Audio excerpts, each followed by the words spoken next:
है guys welcome back to our channel. आज हमारे इस वीडियो में हम बात करने वाले हैं पुष्पा 3 मूवी से जुड़ी कुछ लेटेस्ट अपडेट के बारे में।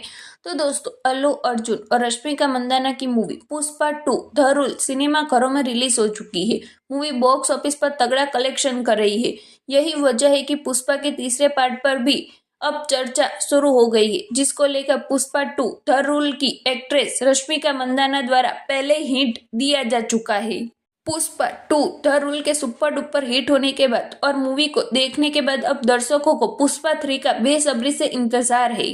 पुष्पा द राइज का सीक्वल पुष्पा 2 द रूल आखिरकार सिनेमा घरों में रिलीज हो चुका है और दर्शकों को बहुत ही इम्प्रेस कर रहा है।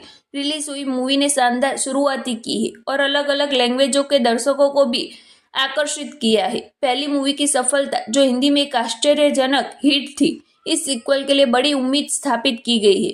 ओटीटी और टेलीविजन पर भी इनकी लोकप्रियता ने पुष्पा 2 के लिए उत्साह बढ़ा दिया है। पुष्पा 2 द रूल की कहानी एक चौंकाने वाले मोड़ पर खत्म होती है, जिससे मूवी के अगले सीक्वल का टाइटल सामने आता है, पुष्पा द रैम्पेज।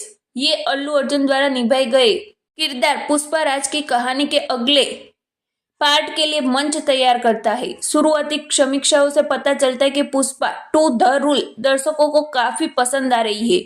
वहीं मूवी दुनिया भर में 12,500 स्क्रीन पर रिलीज हुई है, जो इनकी फैन फॉलोइंग की तारीफ करती है। रिपोर्ट की माने तो पुष्पा द राइज का सीक्वल 2 साल बाद आया, तो वहीं पुष्पा 3 द रैम्पेज को आने में 2 साल से ज्यादा का समय लग सकता है। मूवी 2028 के अंत में या फिर 2029 की शुरुआत में रिलीज हो सकती है। वैसे तो अभी तक मूवी को लेकर मेकर्स ने कोई जानकारी पेश नहीं की है, सब कुछ सीक्रेट रखा गया है। पुष्पा द राइज पहले पार्ट में अपने पुष्पा राज का उदय देखा, दूसरे में पुष्पा राज का दबदबा, तो अब तीसरे पार्ट में देखेंगे पुष्पा का ज्वालामुखी जैसा गुस्सा और भयंकर नरसंहार। हालांकि अगर आपने अब तक पुष्पा 2 द रूल देख ली होगी तो तीसरे पार्ट में क्या क्या हो सकता है, थोड़ा तो दिमाग का घोड़ा दौड़ा ही लिया होंगे।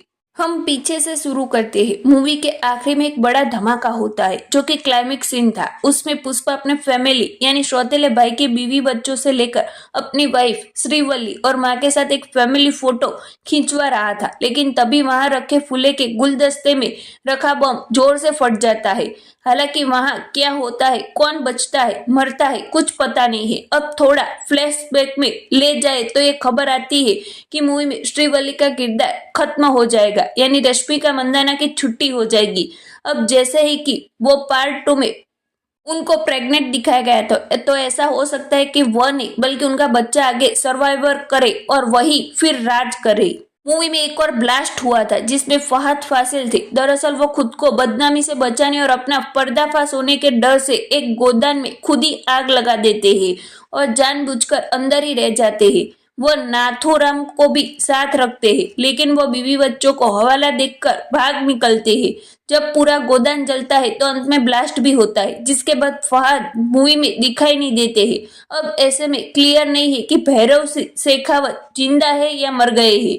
जहां तक इस किरदार का इतिहास देखा जाए, मेकर्स इतनी जल्दी खत्म नहीं करेंगे, क्योंकि वह एक जिद्दी आईपीएस ऑफिसर है जो पुष्पा को एक्सपोज करना चाहते हैं, बदला लेना चाहते हैं। अब तक की कोशिश तो नाकाम रही, लेकिन क्या पता आगे कुछ बात बन जाए। पुष्पा 2 की रिलीज से पहले ही विजय देवरकोंडा ने एक पोस्ट किया था और 2022 में उन्होंने पुष्पा 3 का ऐलान किया था, तो वो भी इस मूवी में देखने को मिल सकते हैं। तो दोस्तों, आप भी ये मूवी देखने के लिए कितना इंतजार कर रहे हैं, मैं कमेंट बॉक्स में लिखकर जरूर बताएं। और आगे इस मूवी से जुड़ी और भी लेटेस्ट अपडेट जानने के लिए बी टाउन हब चैनल को सब्सक्राइब जरूर कर दीजिए।